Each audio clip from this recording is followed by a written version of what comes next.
gentlemen, it's been quite a while since we've had a podcast. Mike Knott, my intrepid right-hand man with all of this, has been building a new house and moving from A to B, which in the middle of a Western Ontario winter can be quite an ordeal. But off he goes to do it. I'm sitting here in a dreary, overcast, gray Western New York, looking out at the Grey River and gray Ontario. But it's a little brighter where Mike Knott is in Thunder Bay, Ontario, isn't it, Mike? Maybe a little bit. Yeah, I'm in the new place now. It's a little echoey, probably. I still haven't got things set up completely, but we're moved in. It's a good thing. And I'm sitting here. I thought, it's a little early in the afternoon to be drinking beer. So I poured myself an amarula, and which is like a cream liqueur. It's quite nice. It's made from the fruit of amarula, which you don't know what that is. Yes. That's right. It's from Africa. So our guests today, Grant and Susan from Horizons Unlimited. Susan knows where amarula is from. She's probably been in some of the areas where the trees grow, I guess. Welcome. Thank you. Happy to be here. Yeah, it's nice to join in with you and talk to people. It's always good in COVID lockdown. You get desperate to talk to people. Yes, exactly. Well, that's something that's going on worldwide, and something that we all have to deal with. With luck, it will be on its way past us in another 6 or 8 months, but we'll see. It's fairly remarkable times right now. Yes, what's the ancient Chinese curse? May you live in interesting times. Yeah, exactly. Yeah, pass. I just assume not. Thank you very much. What's interesting too is we're all motorcyclists, and during this podcast, motorcycling is somewhat a single person activity, but we really enjoy doing it together. And most of us have a lot of our friends we've met through motorcycling and motorcycles. It's really a very social thing, even though it doesn't maybe appear to be from the outside. I don't think Grant has any friends that aren't motorcyclists, actually. You must be wrong. I'm working on it. Give me a minute. We'll see how to have it, but you're not a motorcyclist. You're not worth talking to, right? You certainly don't understand. Well, for a bit of background for our listeners, Grant, you and Susan took off in 1987 to wander around a little bit. Well, we headed off on what we thought would be a 2-year around the world trip, and discovered a few things along the way. We got to Panama from Vancouver, Canada, and realized that it'd take us 9 months to get there. Oh, we're not going to get around the world in 2 years. There's no way, not at this rate. But we really loved doing it that way and at that pace. So we re-examined our finances and decided we were going to work for a little bit. And eventually we headed off again. Finally finished off the tour in 1998. So from my observations, it all began with a little bit of lust, eh? For the two of you, for each other, and a little bit for the open road and travel, and things ramped up very quickly from there. Susan had never ridden a motorcycle before at all. So when she met me, I said, I want to do some travel and I want to ride around the world on a motorcycle. And she said, well, let's talk. Wanderlust, right? Exactly. It's a mode of transport.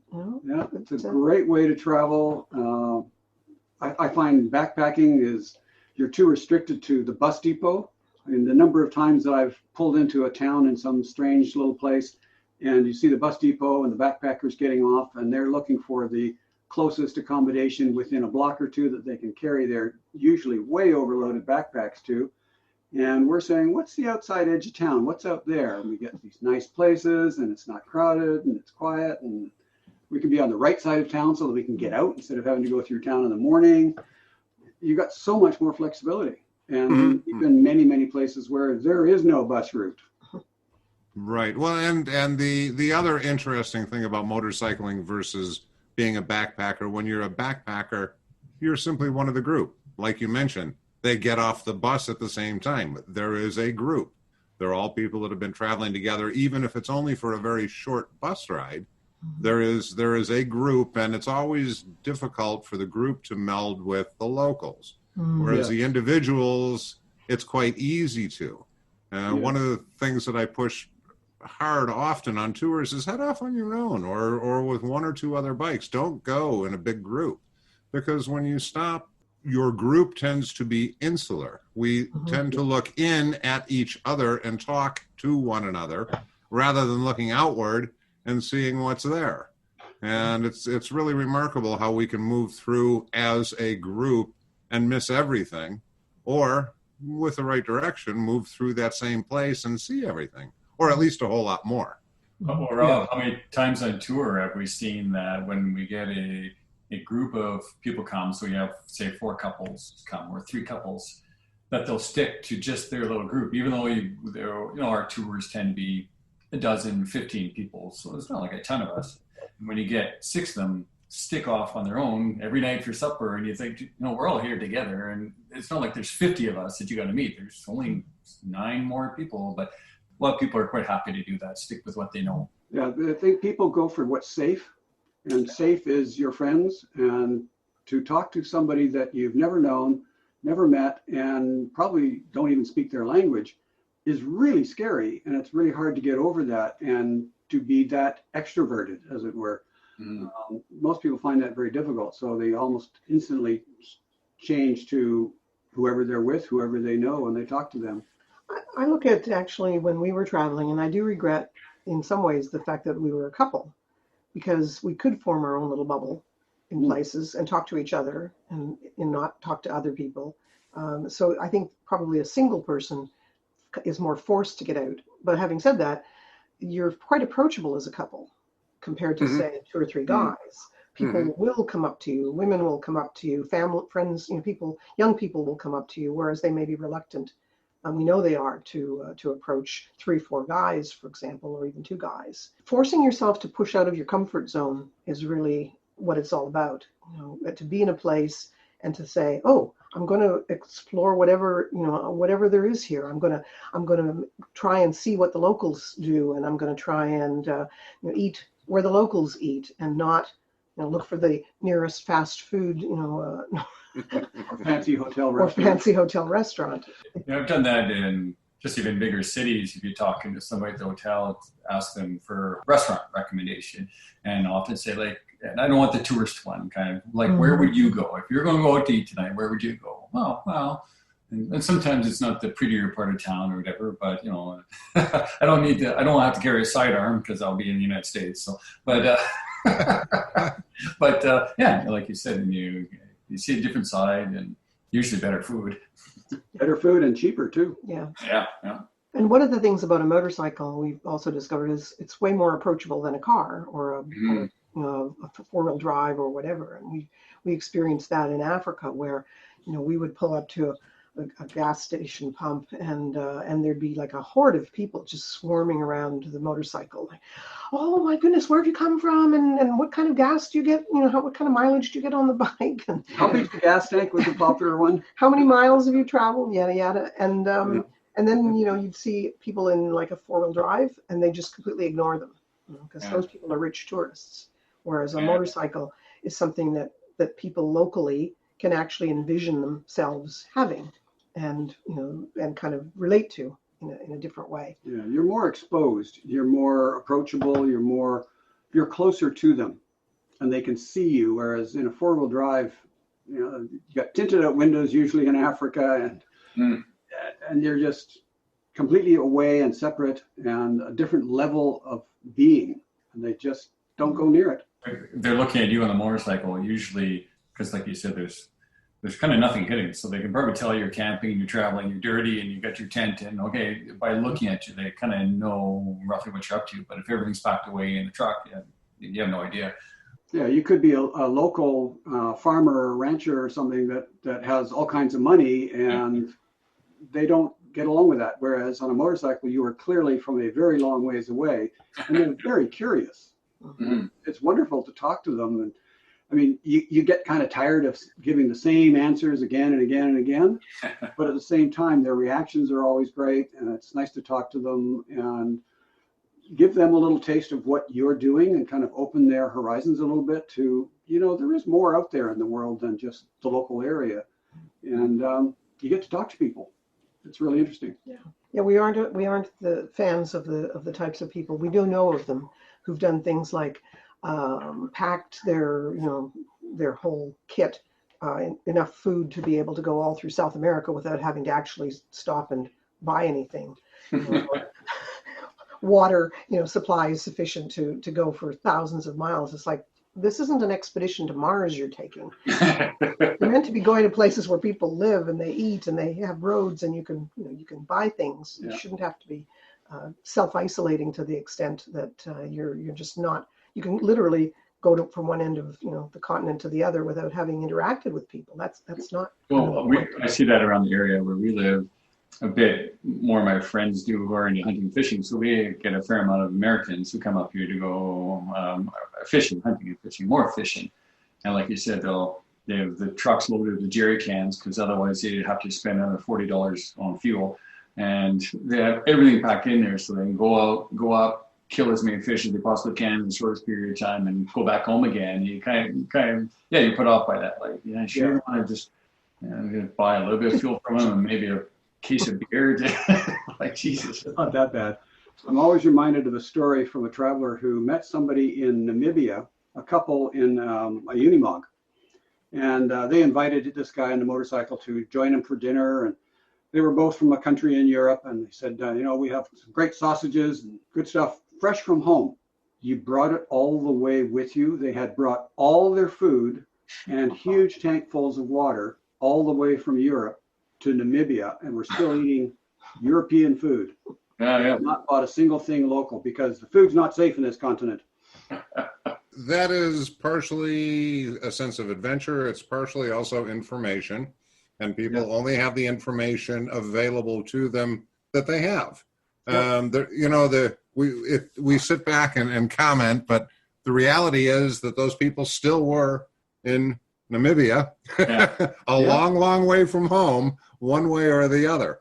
They're the ones that did step out of the box and made their way down there. So there are a lot of different ways to go, and hopefully people learn on the way and adapt and change and become more active and on location travelers than simply people passing by. I mean, that's one of the things that's really easy to do. Is I did the Alps.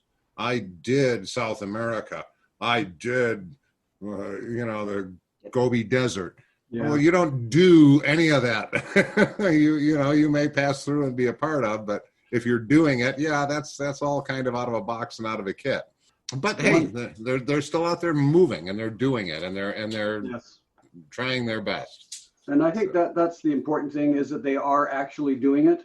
I was just going to say, you mentioned doing it. The one that drives me crazy is I conquered Africa. No, you did not. I would even rather you did Africa or you traveled through Africa, but conquering Africa, I don't think so. Yeah. I think that was the British Empire, actually. Yeah. I think the important thing, though, is like we talk a lot about comfort zone.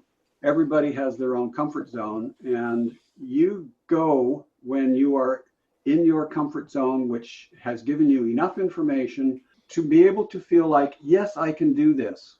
I have my equipment is ready, so my equipment is in my comfort zone. My information is in my comfort zone. I'm good to go.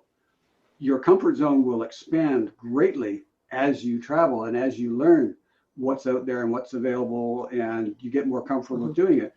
So your comfort zone will expand, and that's great, but it takes time. The important thing is to expand your comfort zone and be willing to expand your comfort zone and to get out there and do it. Yeah, and we have lots and lots of friends and people that we know that there's no way that they want to go to places by themselves. As you say, one of the reasons that they might take a tour is that they don't have to be kind of dealing with everything on their own, and they don't have to be by themselves, and they can feel like they get as much local interaction as they're comfortable with, but they've got that group to kind of fall back on. And that, to be honest, especially as people get a bit older, in some cases they're actually a little bit less risk tolerant, and they'd rather have the comfort. I mean, security. The comfort, the The security. security, sure. From a tour standpoint, that's exactly what I tell people we offer is security. The idea of dragging everybody around and showing people the things that are there, the stopping at all of the high spots, et cetera, interests me exactly not at all. How about that from a tour guide? the idea of being able to give people the information that they want to be able to take off on each of those day rides and go and see the things that they want to see in the way that they want to see them. And on some of our tours, I walk out on the first day and there are 15 motorcycles in the parking lot and 42 eyes looking at me in eager anticipation, and I know I have a big problem. And there are other tours where Gretchen and I walk out at the same time in the morning and the parking lot's empty and everyone's gone. And then I have another problem. It's, okay, we've got to get somebody to ride with here. We've got to figure out who wants to let us into their little bubble. The great thing is to get people to head off on their own and experience things on their own, because the interactions are very different. The rewards are far greater. Yeah. And yet we're offering a level of comfort and a level of security that people really need. Plus, we're able to really give them something in a very short time period. Yeah. That's an issue. I mean, too many Americans, particularly, I've got 2 weeks or I've got 9 days and that's my vacation and that's it. So I really need to make sure that it's the best that it can be, which is about diametrically opposed to the way you two were traveling. Yes. It was part of the challenge when, as Grant said, when we discovered that we'd gone from Vancouver to Panama and taken 9 months. It was like, I think that's the slowest anybody has ever done Vancouver to Panama. I mean, 2 weeks might have been possible if we'd been really pushing it at all. But we realized that we do like to travel really, really slowly, and we don't like to make a lot of plans. And so it's like it's going to take as long as it's going to take, or we're going to travel till we run out of money, and then we're going to go back and work for a while, and then we're going to travel some more. But that's just not practical for everyone, obviously. Right. And so ours is not necessarily typical. Yeah, we get a lot of people on the website. A common question in a big thread is, how can you afford to do this? In other words, how can you afford to ride your motorcycle around the world, which of course is what people perceive Horizons Unlimited as being primary focus, is riding around the world. Well, first, it's not just that, because not everybody has the time. We often tell people, get on an airplane and fly to Thailand. You can rent a bike and go for a tour for 2 weeks for a couple of $3,000, flights included. And you kind of see people going, what? I can do that? Yeah. Sure, you can do that. Or you could fly to Europe and do a tour with the beaches and in 2 weeks. The important thing with tours and shorter trips is, especially a tour, it's all figured out. It's all organized. All you've got to do is be there and read the pieces of paper that are sent to you so that you know what you're doing and you're prepared and you've got the right amount of gear. And by the way, you might want to do a little reading up on where you're going to see what interests you and go. Whereas for a big tour, it's a lot more work. Well, it takes a lot more time. Also, transporting a motorcycle across oceans is something that we know quite a lot about. Too much. We have transported motorcycles back and forth across the Atlantic, across to Australia, just all kinds of places, and it's really expensive. And if you only have a few weeks, forget it. It's just not worth shipping a motorcycle to Europe. And of course, you could fly the motorcycle to Europe, but that's not cheap. So yeah, at some point, I'm not sure what the break even is, but at some point, a tour is actually more cost effective than taking your own motorcycle and dealing with it in both directions. Well, I think also that as I've aged in life, that I wish I had taken more lessons when I did certain things. When I was learning to golf, I'm still a terrible golfer. Of course, we golf twice a year, it doesn't help, but squash or whatever, to get the basics, get the skills down, you'll be more successful later on before you develop those bad habits. And I think travel is no different. If you want to go to Italy or to Thailand or whatever, taking a tour is a great way to do it. You go there and you have an expert guide to show you a lot of things, the way things work, the way the road systems work. If you really like it, like you said, you can go back and rent your own bike and then kind of cruise around on your own. But you're getting your coaching, the coach there when you're first there and show you how things work. And if you're happy with that, and a lot of people are, because like Rob was saying, to maximize your time, you go there for 2 weeks, things are set up for you, and especially our company, that we take care of the troubles and everything. So you can still go kind of explore and do your thing. And because you only have those 2 weeks, you gotta get back to work, unfortunately. So you're maximizing your time. Something breaks with a bike, here's another bike, away you go. Yeah. Thinking, Mike, I was reading about the bike you set up for your tour. Why don't you tell us a bit about that? Well, this was a long time ago when things were very, very different. 1986. I had been a BMW dealer a few years before that, then got out of it. And when we decided, okay, we're going to do this, I had an R100S, which was not going to be the right bike to go around the world on. No. So I went down to the local BMW distributor and I said, what have you got that we could use for this trip? I said, I have for you a bike that fell off the back of a truck. Say, what? Not everybody knows that fell off the back of a truck usually means stolen. It's a North American expression. Yeah. But it actually had fallen off the back of a truck in the crate on its way to a dealer in Alberta and had come back to them. We ended up buying the R80 GS for half price, complete with a full 5-year unlimited mileage warranty. Unlimited miles. Unlimited miles. And I said, sold. Oh, you're in. Are you kidding me? I replaced the left handlebar switch, straightened the bent forks, ignored the tear in the seat and a few other odds and ends, and that was it. It was good to go. Except that Then it needed a big fuel tank. It needed saddlebags, the plastic BMW saddlebags I had far too much experience with, and they're junk. Craven saddlebags were fiberglass, and I didn't want to go fiberglass because I'd had too much experience with fixing fiberglass. So I said, right, I'm going to do aluminum saddlebags. So I ended up making the bags and making the boxes and making the frame because there was nothing to buy. Saddlebags are Cravens. That was it. I guess not like now where a lot of the it's so easy now. I mean, the amount of stuff that I bought for that bike is zero. It was, well, I bought the gas tank. suspension. Upgraded suspension, and I bought a shock. Yeah. And it was the only shock that was an upgrade for an R80 GS available, period, at the time. That was Works suspension in California. But that was it. And that was a custom build for us. And the rest of it had to be hand done. So it was a lot of work and a lot of money because you got to buy materials and place to work and all the rest of it. But in the end, it worked really well. We rode it around the world. We had essentially zero failures. The shock needed a redo at the end of the trip.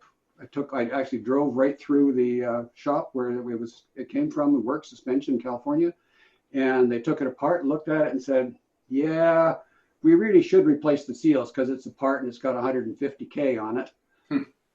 But it was fine. Yeah. Wow. And that's the advantage of doing a proper shock in the first place instead of expecting stock suspension to last, which is stock suspension is built to a price as cheap as you can possibly get it. It's not adequate. The panniers worked fine. We had no issues. I rebuilt a complete new rear subframe, didn't break. Original bolts are still intact in there, and basically it just worked.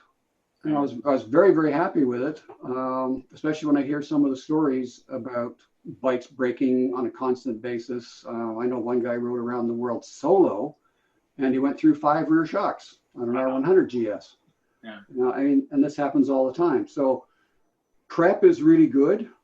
I would say if I was going to do it again, I would do a lot less prep. You can buy a modern motorcycle and put a decent set of shocks on it for your load that are properly set up. You can buy good panniers. You can buy good engine protection. I mean, you could be ready to go in a couple of weeks, whereas it took me about 4 months of pretty regular work, and I used to be a mechanic. So it's so much easier now that there's really no excuse. I mean, you could go into a shop, buy a new bike, whatever it is, say, I want this and this and this and this and this. They can put it on, and you can put your bike on an airplane the next day and fly out and ride around the world with it. It's not that hard anymore. But when we did it, wow, it was hard. And as you well know from some of the folk on Horizons Unlimited, there are a whole lot of people that are knocking all over the world on all kinds of things that were never properly set up. And it's just, I push this out of my garage and I'm now suddenly halfway around the world. Yeah. People always ask us, what's the best bike to ride around the world on? And my favorite answer is, what do you got? Do you like it? Do you love it? Good enough. It will do it. People have ridden around the world on everything from 50cc step-throughs all the way up to 6-cylinder Goldwings and been happy with them. Guy went around the world on an R1 sport bike. Yeah, I've seen that. It doesn't matter what you've got, because what you have will dictate to a certain extent what kind of roads and what kind of conditions and places you're going to go. I mean, if you're on a small dual sport, you're going to go into some really gnarly places in the middle of Africa. If you're in a Goldwing, you're going to stick to the pavement. Fine. And yet you will still go around the world. You will still have all kinds of experiences. You will meet lots of people and you will have a wonderful adventure. It doesn't matter what you ride. The important thing is that you love the bike. Because I can tell you from what I've seen many, many times is somebody says, you should have this bike, whatever it is, and they head off on the bike and the first thing it does is break. And they hate the bike and they won't put up with it. And they complain and they bitch and they whine constantly about how the bike was a piece of crap. When actually it's not. It's just got a few problems. But if it's your bike and you love it and it breaks, it's got character. Yes. And it's okay. You don't mind because you love the bike and you will put up with its foibles. And that is what makes the difference between whether you love your trip and love your bike or not. I suppose that, the only qualifier to that is if you want to ride these certain roads, then that Goldwing isn't good, or that 50cc step through. Like if you plan on, you want to blast through this area, well, a 50cc scooter is not blasting through anything. So that's only We'll get there. Yeah, it'll get there. But just, if you're planning on hitting some of these back muddy mountain roads, well, then maybe you don't want to ride that Goldwing. Yeah, you maybe can do it, but it might be.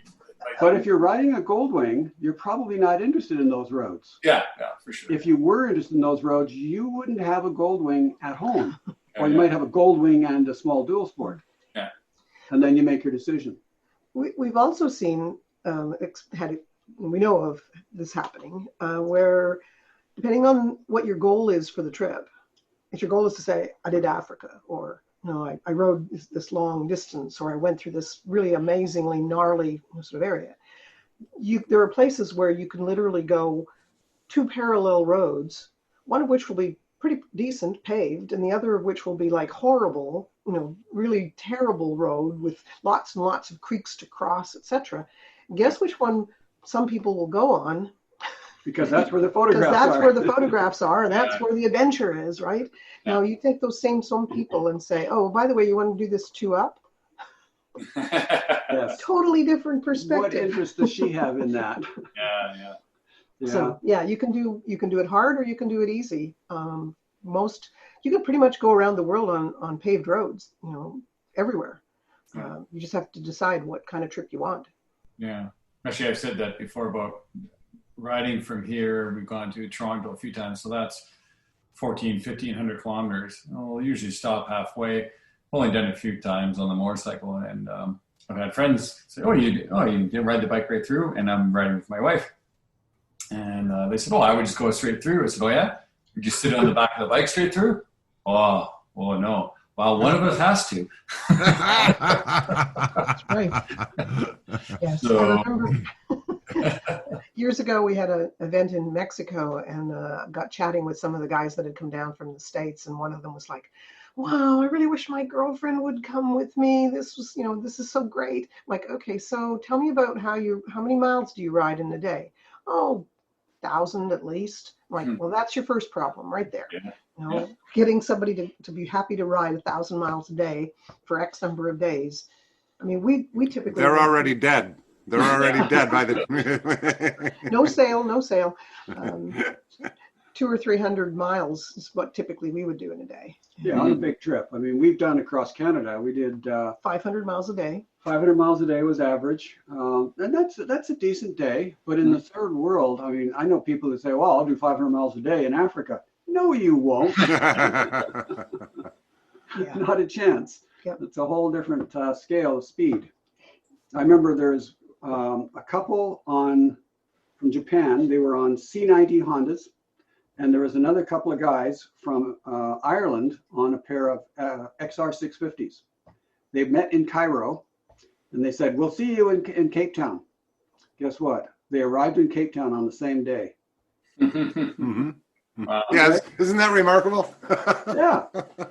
You're not going very fast. You're not going very far in a day. And the couple on the C90s, they said, yeah, we just rode a little bit farther every day, I guess, than they did. But, we were comfortable. We rode fast enough, and it was good. Yeah. And there are many places where the speeds are limited by the conditions, not by how fast you want to ride. So the best rider in the world will go faster, but only when he's in full attack race mode. The rest of us, we all kind of make the same pace, and it really is not nearly as fast as we would like to think we can go. No. So No. And I think for us, one of the number one things I was always thinking about was I must not fall down. Mm-hmm. You're falling down, you're on a big trip, you got a heavily loaded bike, you got your wife on the back, you got a full load of luggage, and you're in the middle of nowhere. How are you going to ride? Very carefully and very sensibly. Take your time. There's no hurry. If you make a mistake, it could be ugly. Yep. I'm always reminded of a couple of guys in Brazil. There's a road down there which is dead straight as far as the eye can see, and there's no trees. You're out in the Pantanal, I think it is, whatever. And they were just blasting on their 650s, and then all of a sudden there was a big cut in the road. They almost didn't survive it. Both of them crashed big time. Yeah. Very high speeds. One of them was seriously injured, but he was okay to ride, but only just. And they said after, if we'd been going like 5 miles an hour faster, that would have been it. We wouldn't have survived. So you just have to take your time. And the other mantra that we have, of course, is ATGAT. So all the gear, all the time. From the beginning, even when it was really, really hot, we still had, this was before the really nice synthetics that we have now, but leather, and decent boots and good helmets, and always wear gloves and all the rest of it. So you've got to be prepared for that crash. It's not like when you're at home and an ambulance is 5 minutes away. Big different thing. Yeah. Now we have crashed probably a total of 5 times, I think, over the time that we've been traveling. 3. But basically, all of them at like less than 5 miles an hour. Yeah. Either in sand, mud, on a parking lot trying to turn too quickly or too fast. So nothing serious, but it's the usual heavy motorcycle at too low a speed and just not going quite right, and something's gone wrong, and down you go. Pretty typical stuff, but never at speed. So we've been lucky that way. But I just ride very, very carefully. Don't make mistakes. Susan's first crash on a motorcycle, we were in, I think it was Guatemala, and we wanted to go to this fort or something. I can't even remember exactly where we were trying to go. And it was just a dirty little cow path, basically. Riding along this little cow path, and all of a sudden the front end slipped out in the mud. Bike fell over. I stepped off. Susan fell and rolled in the mud. And she was not very happy with me. And then we both went, smell. And we looked up the slope. Up the slope was a pig farm. Oh, wow. Oh, dear. I was not a very popular guy for a while. Yeah. But that was no big deal. She literally just rolled off and fell off a couple of feet away. And other than having rolled in the pig slop, it was fine.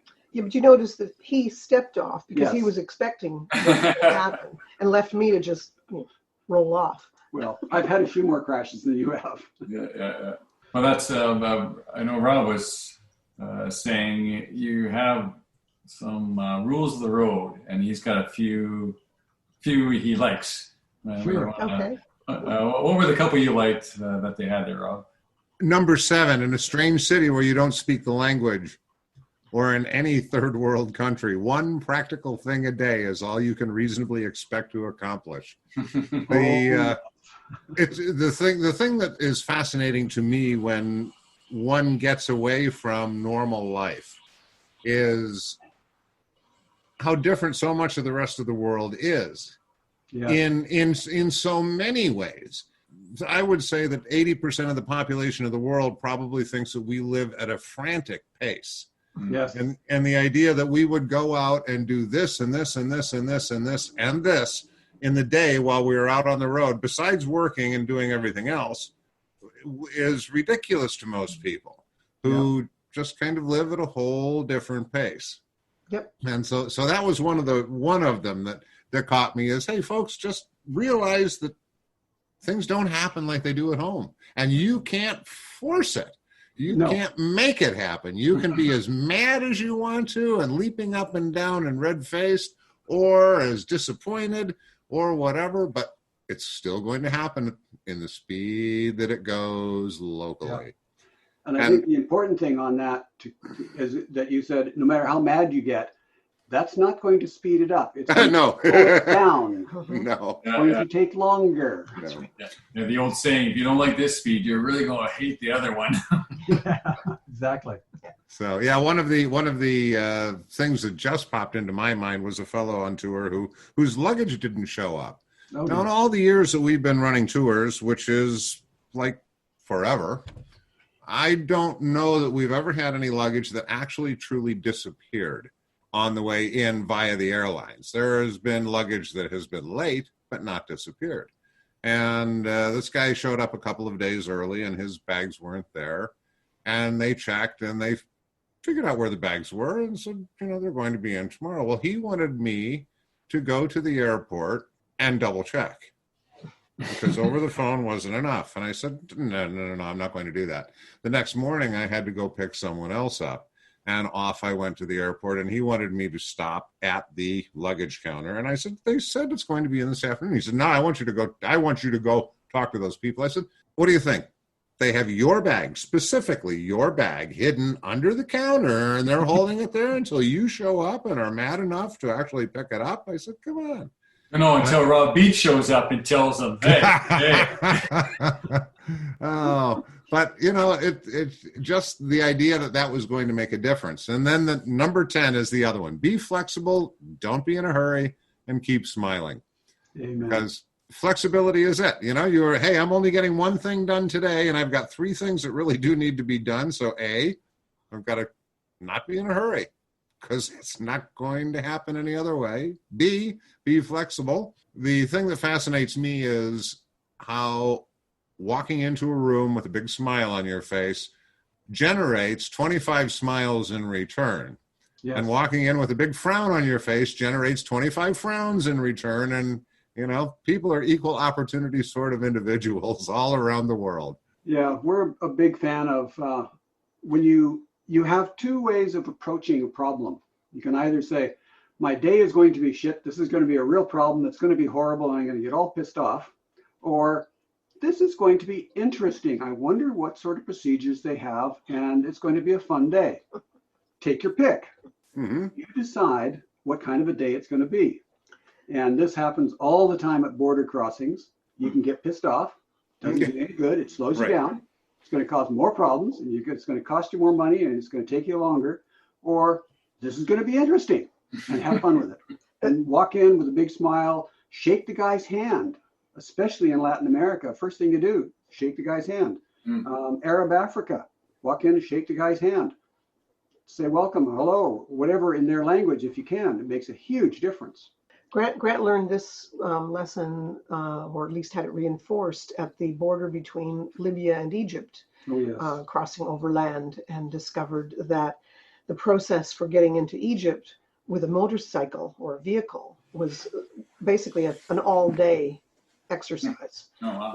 With many, many, many forms to fill out and many, many processes and many, many different departments and areas where you had to go, and no signs or anything that would tell you where to go next, etc. Because it was all almost like they made it up, every day differently. Well, if you threw a bunch of buildings at a big field and they just dropped wherever, and then in each building somebody says, okay, you're done and go that way, and you look out the door and which of 7 buildings is it? That one. And nah, it's a wild guess. So you walk in and is this the right place? You show them the papers. Say, no, next door. And you just do that all the way. But the thing that I really remember the most about that experience was actually approaching the border. As we rode up, and this is something that you do in the third world, maybe not in North America or Europe, but there was a long line of trucks. And I do mean a long line of trucks. It was ridiculous. So I just did what you do on a motorcycle in these places and rode up beside them to the head of the line immediately.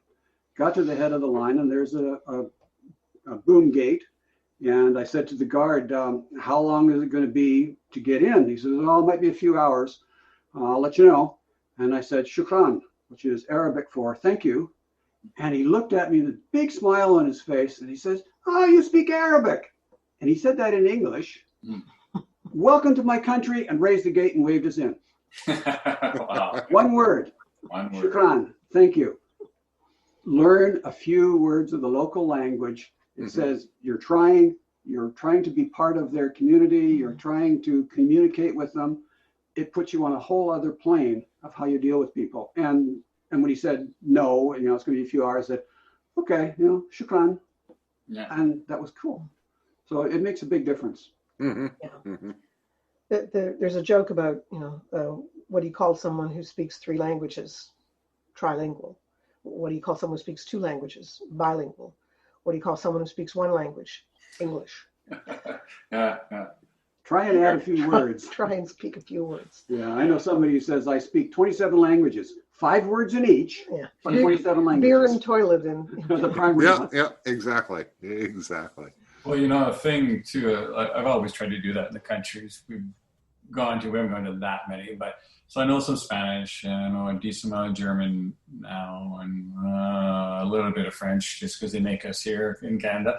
But, most conversation is a small amount of words. So when people think about learning a different language, they see, I can't possibly learn all this. Well, generally you don't need all that, right? Yeah, it's very few words to most of your conversation with people is where do you work? What temperature is it? How much is this? How much is that?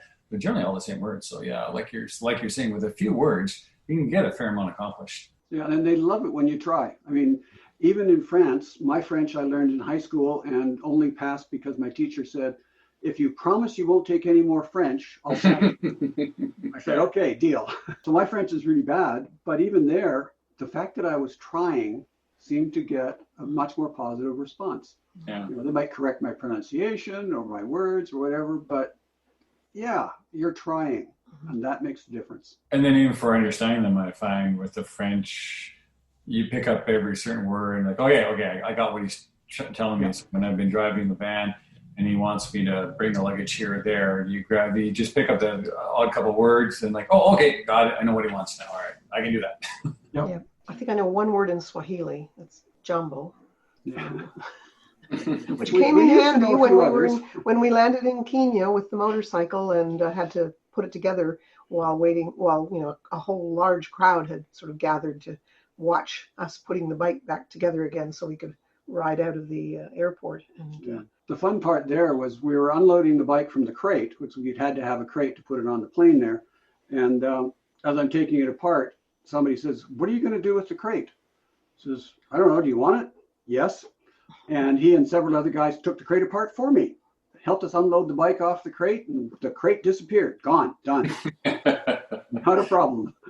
It's part of somebody's house now, I'm sure. Yeah. Flying into the U.S. with a crate was a whole great game. I mean, they said, where's your truck? We don't have a truck. We're going to uncrate it here. No, you're not. Where's your truck? Yeah. Union regulations, health and safety, Oh, yeah. no way. We're like, we don't have a truck, Yeah. Eventually it was like, okay, I'm going on coffee break. And we left. And we knew that the message was, get out of here before, I get back. Yeah, don't be here so I must yell at you. Yeah, so I think one of the things that we probably learned was, like you mentioned earlier, one of our rules is be flexible and try and work with people. Mm-hmm. Understand what they need and try and help out and make sure that they get what they need, and so that you get what you need as well, and make it a win-win situation instead of I win, you lose thing. Mm-hmm. Because in an I win, you lose, it usually ends up the other way around when you're in somebody else's country. Yeah, often I find with people when they say you can't, you're not allowed, it's not quite like that. It's okay. Why can't I? What exactly is it I can't do? Because sometimes you can work with it. Okay, so I can't just leave the crate here. What if I was to ask them if I can put in that garbage bin over there? Is that okay? Oh yeah, that is. Yeah. Sometimes Oh, you do the work. yeah, simple things sometimes Yep. can't isn't always can't. And sometimes what they say, don't accept a no from someone who doesn't have the authority to give you a yes. So ask somebody else. I found that often too traveling. You talk to two different people, you get two different answers. So if you don't like that guy's answer, okay, let's go talk to her. Yes. Yeah, I remember when we were heading off around the world, one of the things we wanted to do was to find out what the rules were for getting into a country. Like, what are the visa requirements for South America, for instance? And we sent off, I think, 30 something email, or sorry, it was not emails, letters, written letters to the various consuls and embassies and said, what are the regulations? We got exactly 0 responses, no information. So we headed off effectively knowing there's a border and we'll have to deal with it when we get there. And we figured it out. And I think a lot of people today think, oh, I got to know all this information in advance and I got to know the exact procedures. And what are the GPS coordinates of each of the buildings I need to go to in order? Guess what? It may take a while, but you will figure it out. And I think the lesson is that you will figure it out, and being able to figure it out and being able to work your way through and solve the problems gives you a much greater sense of confidence, not just in travel, but just in life generally. I will figure it out because I have done so before is a huge thing to be able to say to yourself. It makes you feel so much better about everything. When I first went off, first off, my family wasn't thrilled about the idea of motorcycles, period. So getting hooked up with this guy and then, oh yeah, and by the way, we're quitting our jobs and we're going to go off traveling for years. So they liked it even more. Popular view either. And my mother, I think, was most concerned, not that we would die, although she was worried about that, but that I would be unemployable when, because this was such a frivolous thing to be doing, that nobody would ever want to hire me again. And what I was pleasantly surprised not that long later, in fact, after we came back from that first period when we ran out of money in Panama, I got a job quite quickly. And part of what was impressive to them was that we had done something different, that we had gone and, tried something, as you say, outside your comfort zone, dealt with adversity and gotten back. And over the years, having had when we've lived and worked in Australia, in the UK, in Singapore, Hong Kong. Hong Kong, lots of places, and that's been a plus from a career point of view, because companies see, oh wow, you've got this international experience. So generally speaking, it's not a negative if you can get through things. This is all good. Yeah, we know quite a few people who have come back from trips and said that they got better jobs because they had all that experience. The right employer really values that you are a problem solver. You can do things that are outside the usual. You can deal with problems and make it work and do it. The wrong company that you probably don't want to work for doesn't view it properly or doesn't view it in a positive vein. Fine, you don't want to work for them. But the right company, yeah, they value that experience, and that's great. Right. Yep. Depending on the position. So. Yeah. So with Horizons Unlimited, you've got a tremendous group of world travelers, local experts, wannabes, people in planning, people in flux. Yeah, that. I think it's probably become the must hang out site for someone that's actually pondering or underway with international trips. It certainly is a fascinating place to browse. So those of you who are listening, horizonsunlimited.com, do check it out. Spread your borders a little bit. You're listening to this podcast in the first place because you're interested in travel. But Horizons Unlimited, if you've not been there, will give you all sorts of new ideas, some of which may turn into a great job down the road because you spent a few years on the road. How good does it get?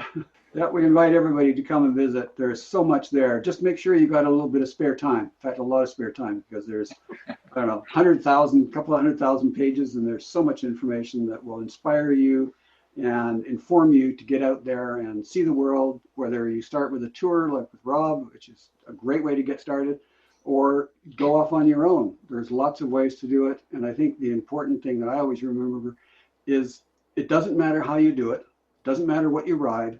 It just matters that you go. Exactly.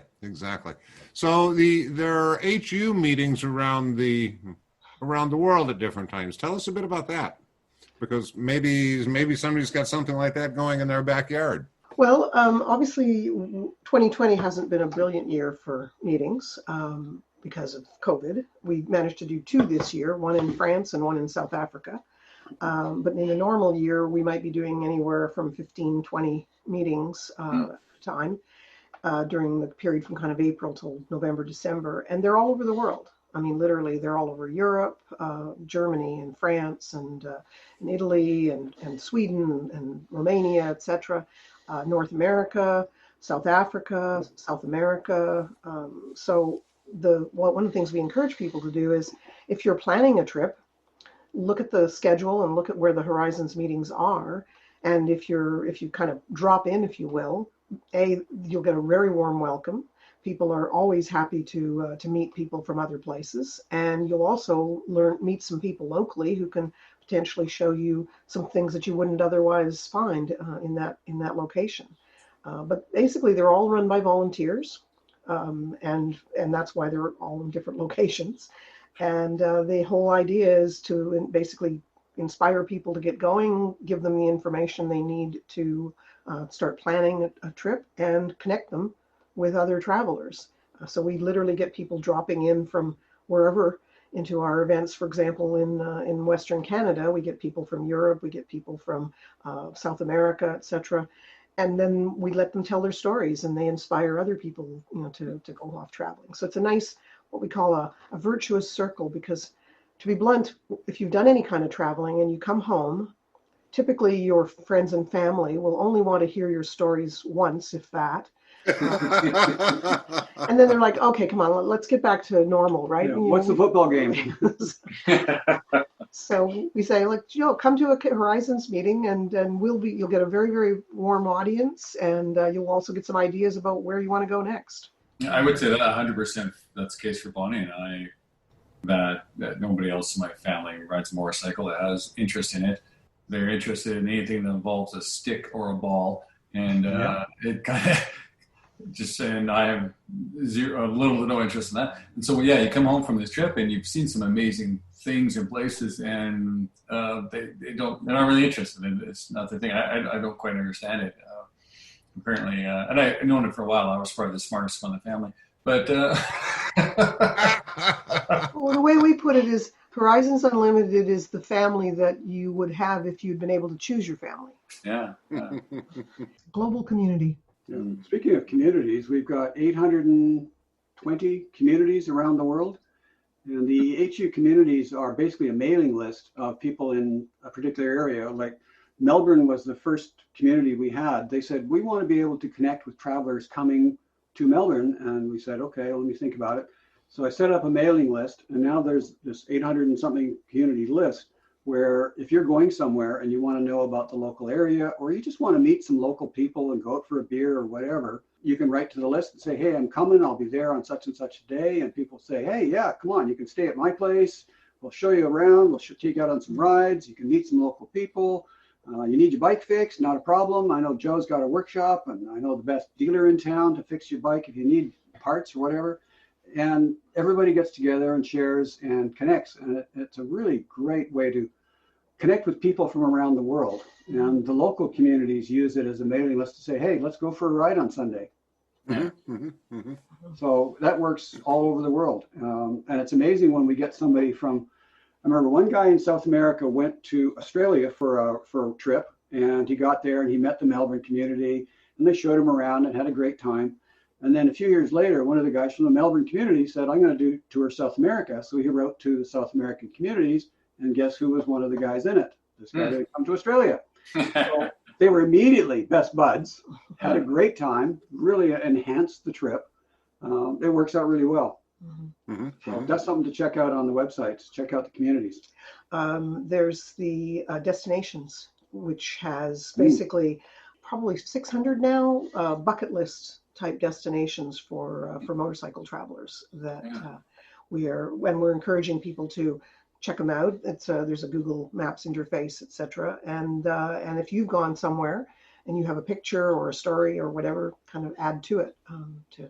Well, especially add your local. I mean, if you live somewhere, you do live somewhere, and in your area there are some cool places that it's either just a really great, wonderful road, or it's a really worthwhile place to see, or it's just a campground that's really good for motorcycle travelers. They're motorcycle friendly, or there's a bike shop nearby or whatever. You can add that to the destinations as well. And when somebody comes to the destination section of the site, they can plan a trip, figure out where they want to go to these various places and say, ooh, that looks like a good place to stop. I'll camp there, and they click a button and click a bunch more, and they end up with a GPX file with all the coordinates on it of all these cool destinations. Excellent. Excellent. So we're trying to grow that. We've only started it just recently. Just last year, we started that going, and we've been putting stuff in, and people have been adding to it. But we'd certainly like lots more people to put stuff in from their local area. I mean, you know the area, you know what's good, you know what would be interesting. It takes you 5 minutes to put it in an entry. Cool. Good. Yeah. So how much easier is it now to do what you did? You went around the world. It wasn't that long ago. Do you think it's easier, or is it roughly the same? It just seems like there's so much more technology and sharing, like you're talking about now. One of the things, there's actually in some ways too much communication now. We've had a few times recently people who've been traveling somewhere in South America, and they decide to go off the grid and chill out somewhere for a week, and they don't mention it to their friends or family or whatever. And the next thing you know, you've got people going, oh my God, this person's been out of touch for 3 days. Everybody mobilize the troops, get the local police looking for them. And somebody then just turns up, a few days like, oh yeah, I've just been relaxing. Nobody expected that when we were traveling. It's like, you hear from us once a month, you're doing good. That's right. It's a very connected world now compared to what it was, and that's not necessarily always a good thing. Yeah. I was thinking, it seems like there's a lot of places tightening up. I like to say, it seems like there's a lot of places in the world, including America. It seems we're getting really afraid of our neighbors, and there's different kind of countries bordering each other, or getting near back to war again, and because of various reasons, right? Is it still as easy to travel that way, or are things getting worse? I think that's a tricky one. The main thing I would say is that there were problem areas in the world when we went around the world, and there are problem areas today. Some of them are still the same, but many of them are different. When we went around the world, Zambia was not a place to go to. Today it's fine. Iran, people, believe it or not, Iran is one of the friendliest places that people go to. We hear nothing but good about it, and yet if you listen to CNN, it's a terrible place. You don't want to go near it, but it's actually safe and it's fine, and they welcome travelers. So it's dependent on what you're looking for, and it's always going to change. The geopolitical situation will change regularly. And I remember going through Colombia in 1998, and it was a very dangerous place. Till 4, you got off the road long before dark. Your risk of getting kidnapped or mugged were very high, and today it's fine for 90% of the country. There are a few areas still that are not good, but most of it, it's fine. People love it. It's wonderful. It's beautiful. Fantastic riding. Highly recommended. A place like Colombia would be different in that, there was more of the kidnapping because it was the battling, the army fighting. The FLN and the FARC and all the rest of it. Yeah, that's right. They've made they've worked out their deal. That's a little bit different because that's now on the ground level where, like you said, kidnapping as opposed to a lot of these areas, it's politics. Yes. America and Iran butting heads, but for the people, you riding your motorcycle and the people living that doesn't, it's not a big deal to them. No. Yeah, and people don't typically really spend that much time thinking about the politics. Yeah. And in fact, the odd time at a border when someone was like, well, what about this? Or, what about that? You're like, I don't pay any attention to that. And, and usually in a lot of places, because they don't actually get to elect their leaders. Mm-hmm. So they don't necessarily think that that the leader of a country speaks for the entire country. So I think the other problem, of course, is the media tends to just over egg everything. Like if they can find conflict, they'll look for it. Yeah.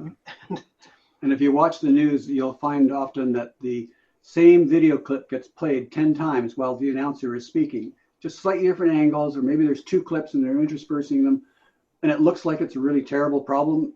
It's not. I remember we were in Nairobi, and we'd flown into Nairobi from Egypt because we couldn't go through Ethiopia and Sudan at the time. So we flew into Nairobi. We're staying at the Intercontinental Hotel, which is the best hotel in town, just because it was easy and it was not that expensive. And we got an email from my mother who said, "Are you guys safe? Is it all right? Are you okay?" Yeah, we're fine. What's going on? What's the problem? "Oh, there's been riots all over Nairobi." No, there haven't.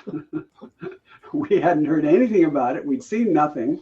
And we asked some of the locals, and they said, "Oh, yeah, there was this little incident at some police station or something, and there was a bunch of people got upset, and there was some yelling and screaming, and a couple of people got arrested, and that was it." But this made international news because there was a videographer there, and they took some video, and a reporter did a thing on it, and it was all over the world as major riots in Nairobi. No, not at all the truth. Because the headline "minor riot in Nairobi" just doesn't really sell. Nope, doesn't cut it. Yeah. Well, if you get your camera close enough to a campfire, it looks like a conflagration. Yes, indeed. Yeah. Now, our experience is people are friendly and helpful pretty much everywhere in the world. And as you say, if you go in with the right attitude, with a smile on your face and the expectation that people are going to be good, by and large, they're going to be good. If you go in expecting they're going to be assholes, then you'll encounter a lot more of them than you would otherwise. Yeah. The world very often is simply a mirror, isn't it? Yeah, for sure. I mean, we went into Nicaragua in '87. That was during the Contra Wars, and everybody thought, "Oh, really dangerous," and we were kind of nervous. We discovered very quickly that everybody was friendly, everybody was helpful. We'd ask directions, and somebody would say, "No, don't go down that road. That's not safe. But if you go down that road, you'll be fine." And we had no problem, no problem at all. Everybody was friendly. Everybody was helpful. They couldn't have been nicer. They bent over backwards to help us. It was a wonderful experience. Well, let me tell one more story. Libya was a really good example of that. We had to go through from Tunisia. We landed in Tunisia, and then we needed to get across North Africa. So basically, we had to go through Libya, and that was not a good time to be going through Libya. And Libya was not welcoming people coming in, and they certainly weren't welcoming tourists. And so we had to actually get a visa through a travel agency in Libya. And long story short, they had to supervise us through the entire time that we were in Libya. But we literally had gotten ourselves to the point of oh my God, terrorist training camps and all of the bad things that we'd heard about Libya. And we were convinced that, these people were going to be horrible. And it was absolutely the opposite. I was embarrassed at, the fact that I'd been thinking of these people as all bad because of what I'd heard in the news, etc. And they were the friendliest. I mean, obviously the fact that they didn't get very many tourists meant that when they did get tourists, they were like, "Hey, welcome to Libya, hi, come on in." But yeah, if you pay too much attention to the news, you'll never go anywhere. You'll just stay home because you think it's safer, but it isn't. Yeah, and the travel does so much for giving one a good sense of what humans really are. and it certainly is different. Right now I'm in a country where we're actually getting to the point where we're looking at, quote, the other side, whatever the other side is, as the enemy, our fellow countrymen. And what, are you kidding me? Where does this even come from? People are people, and they really and truly are. Everybody kind of has the same idea. A little more comfortable for me, a little better world for my kids, et cetera, et cetera. And hey, who are those folks over there, and where they come from, and what stories do they have to tell me? Exactly. Yeah, exactly. I think the travel teaches you that there are many, many, many ways of doing things. There's many ways of thinking about things. There are many attitudes. And guess what? They're all okay. They're just a little different, and it's okay to be different. And if we all talk to each other, maybe we can work out better ways of doing just about everything. But we have to first talk to each other, share ideas, listen a lot, listen to other people's ideas, and work something out that's going to make the world a better place. But you have to first be willing to listen and talk. Excellent. Those are good words. Those are good words, and that's a great way to look at it. One of the things that we do often is end all of our talkathons, our podcasts, with a little lightning round. Mike, do you have some lightning questions? Grant, fine sand or wet clay? Fine sand or wet clay? Wet clay. Susan, tinted visor or sunglasses? Sunglasses. Grant, pizza or burger? Burger. Susan, mud or sand? Sand. Susan, Tangier or Sarajevo? Tangier. All right. Grant, motocross or hair scramble? Hair scramble. Grant, water or air cooled? I've got both. I don't care. It doesn't work. Uncommittal. Susan, too hot or too cold? Too hot. Susan, Lake Superior or Caspian Sea? Lake Superior. Great I am answer. Canadian after all. Exactly. Grant, mountains or ocean? Woo, mountains. And yet he's from Vancouver, so he gets both. Yes, Yeah, that was a really hard choice. I'm also a scuba diver. And always our last question is, and what's your favorite motorcycle podcast? Beaches. Well, thanks so much. It was great talking to y'all. Very good.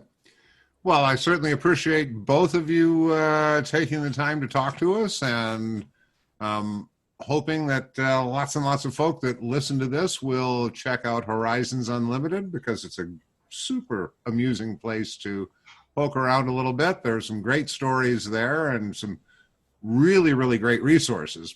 Connecting with people. That's what it's all about. Just people sharing passion and enthusiasm. Yeah. Amen. Well, it's been really great talking to you both, and Yeah, it's been fun. Yeah. Yep. Well, good luck to you all, and have as Yeah. I said, a safe and adventurous 2021. For sure. Look forward to seeing you on the road somewhere. I am too. Thank you, Grant. Thank you, Susan. You both go very well.